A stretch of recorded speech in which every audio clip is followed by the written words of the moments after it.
Well, good afternoon everybody, or whatever time of day it may be where you are when you watch this video. Happy New Year, welcome to 2022. Hope everybody's had a very nice festive season. I'm making this video on Monday the 3rd of Jan, which is it's a bank holiday, so back to work tomorrow folks, which is a shame. It's been a nice break and I hope you've all had a lovely time. So just an opportunity today to have another catch up. I hope you enjoyed the little summary of 2021 builds which I put on just on New Year's Eve, and it just showcased what I built in 2021, which wasn't as much as usual, certainly not much as the previous year when I had a load of time off work, but it was nice to put that on, nice to make the video. My son put it together for me, and as you probably know, 13-year-olds are pretty good at this sort of thing anyway, and I'm hoping he's going to stitch something else together for me today, because I'm going to do a little video to showcase something a little bit different after this. First of all, I've got to say a little confession to make. You may notice a slight change in my appearance. On a week ago today, I first noticed the symptoms of what turned out to be Bell's palsy.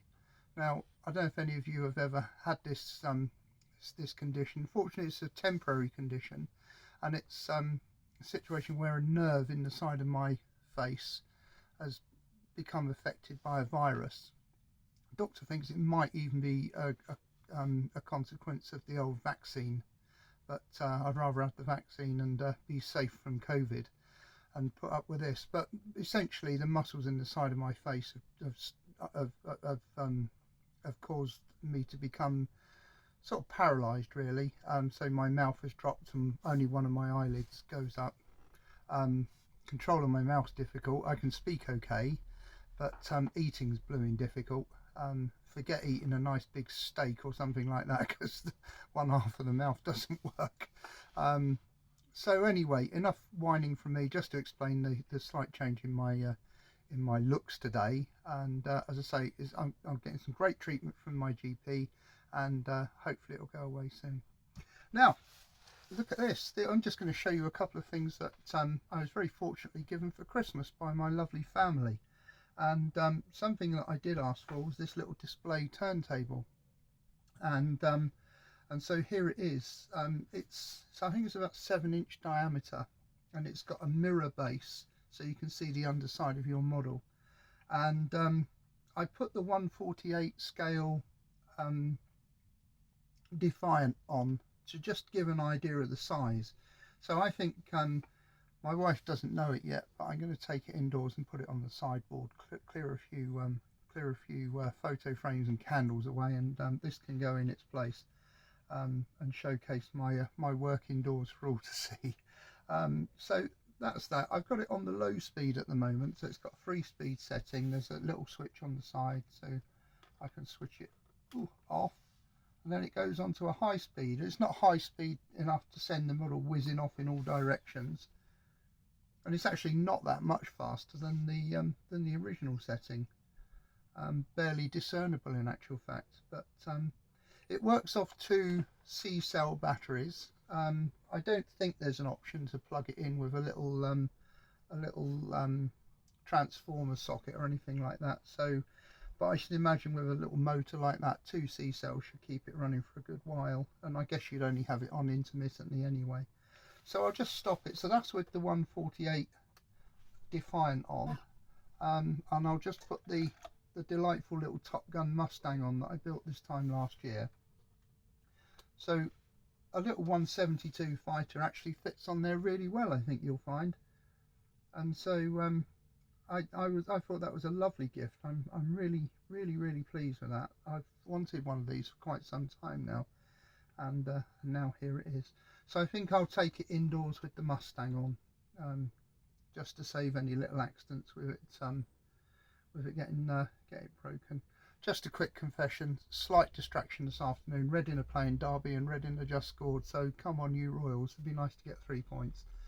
Sorry, minor distraction there. So that's my little display turntable, which I'll just switch off now, and I'll put these over here. I'll put that up there for now.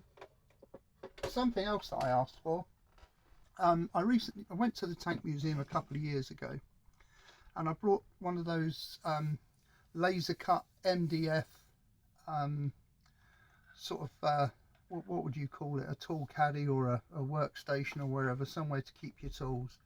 I'm going to try and reach it over to show you without having a disaster, but here it is. So it's quite handy. It's got little sections for your glue and your odd various bits of tools and so on. I really like it. Normally I work with a Humbrol PlayStation, as I like to call it, a Humbrol workstation, but for a larger model it's nice to just use the larger cutting mat area and just keep all the tools somewhere separate. So something else that I was given for Christmas is a different version of that. It's more for holding paints and brushes and so on and so forth, and it's more because I'm moving over towards these dropper bottle paints these days, so there's storage to go in there. What I'm going to do after this video is make another video of putting it together. Now it's a thinner gauge MDF, and I haven't opened it at all yet. It came from Amazon, quite clearly from the Far East, given the writing that's on there. The name Gong Zhu Joie is written there, if that means anything to anybody. If anybody wants me to, I can try and post the link on YouTube to the item on Amazon, and if anybody feels it's any good for them, you might feel that it's something you want to get hold of, depending on the outcome of my build, I suppose, to see how it is. Now my kids, bless them, bought me a kit or two. The new, or the newish Top Gun release of the F18 Hornet. Now we all know it's not the right Hornet for the film, but nevertheless it's a Top Gun item. We're all eagerly awaiting the film, aren't we, chaps? Next year sometime, never.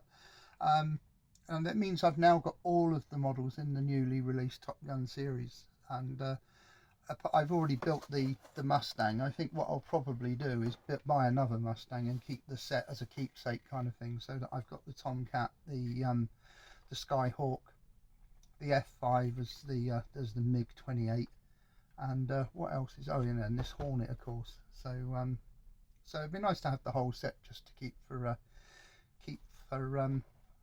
posterity. Should we have a little look inside the box? So it's a fairly rudimentary, it's an old kit now, isn't it? It's the Top Gun colour scheme. Of course we haven't seen the movie yet, so we can only assume that that's what it is. Usual fairly straightforward Airfix instructions. As I say, it's not a sophisticated kit by any means, but I'm sure if anybody wants to spend a bit of time on it, you can fettle it together and make a nice model. Colour scheme looks quite good with that the navy blue trimming and the light blue coach lines and so on. All looks quite smart. So that's the instructions. I'm not going to take the kit out of the bag, but as I say, it's the usual the standard FA18 Hornet. So the decals, we'll have a little look at the decals while we're in here. There they are, and again a nice decal sheet to save any intricate painting to be done in due course. So there we are. So that was my Top Gun F18. I understand this came from the works, which you know, I like to support my local model shop wherever I can, but if they're going to knock out kits in the way that they do, they're not to be ignored, are they? So that's the Hornet. Now my oldest son, bless him, he's got excellent taste. He brought me the new B-17G Flying Fortress. Now this reminds me of the old original B-17 that was issued in the 1960s. The one that was named A Bit of Lace, and in fact I've got a completed one up on the ceiling. So it's the same colour scheme as that. I mean, the artwork is so evocative on that box, isn't it? I mean, there's those two FWs 190s there, just involved in the combat scene, and a lot of gunfire from the aircraft defending themselves, and the bomb drop underway. So again, from Airfix, the artwork is sensational. Now, I know this this variant of the B17 from Airfix has been out a long time now, and I've yet to build one in actual fact, but I know I say it all the time when I get a new kit, you see it and you want to build it, don't you? And it's exactly the same with this one. I'm sure others on YouTube have taken this out of the bag. I'm not going to take it out of the bag, because I shall keep it for when I do build it. And one of the things that I do intend to do this year on my YouTube channel is actually do a few more videos of actually building stuff. So but we'll have a look at the colour schemes. Two colour schemes, one for the 851st Bomb Squadron, based at I in Suffolk in 1945. I think this might be the one I go for, because I quite like the red and silver, and it's a little less complicated than the other one with the yellow stripes. And as I say, I've already done that on the old issue B17. Then turning over the page, there's the yellow and green of the 447th Bomb Group, who were based at Rattlesden in Suffolk. Crikey, what a part of the country that is for World War II history, isn't it, with all those old airfields up there. I like to have a little poke around up there when I'm working in East Anglia and just sort of see some old places, and a lot of old churches have got stained glass windows in memoriam to the servicemen of World War II that were based in that area. It's a fascinating part of the country, I think. Gorgeous decal sheet, look at that. So you don't have to paint the green bands round if you do the model with the yellow and green. Those are there in decals as well, but it's a nice decal sheet, not too overwhelming, I don't think. But again, with one of the good things about Airfix these days is that they do send out a really good, easy to follow,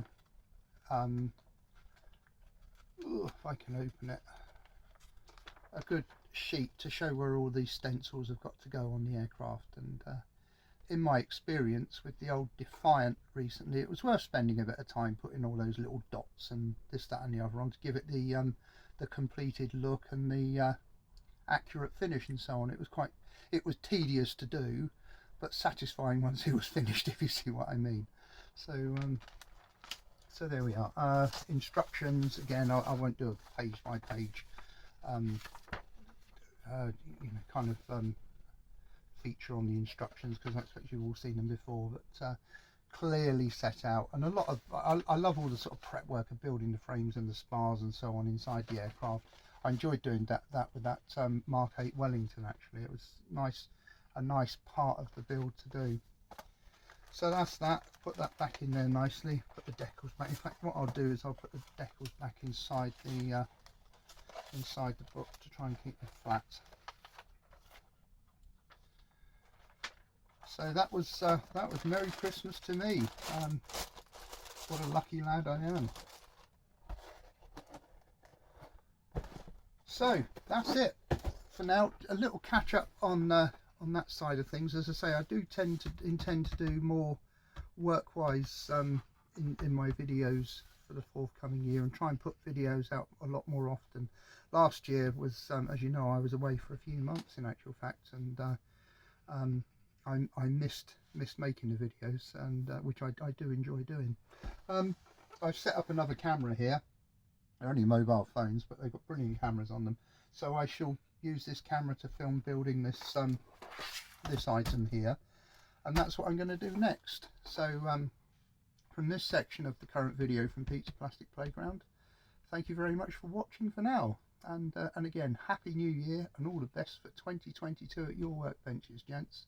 Bye for now.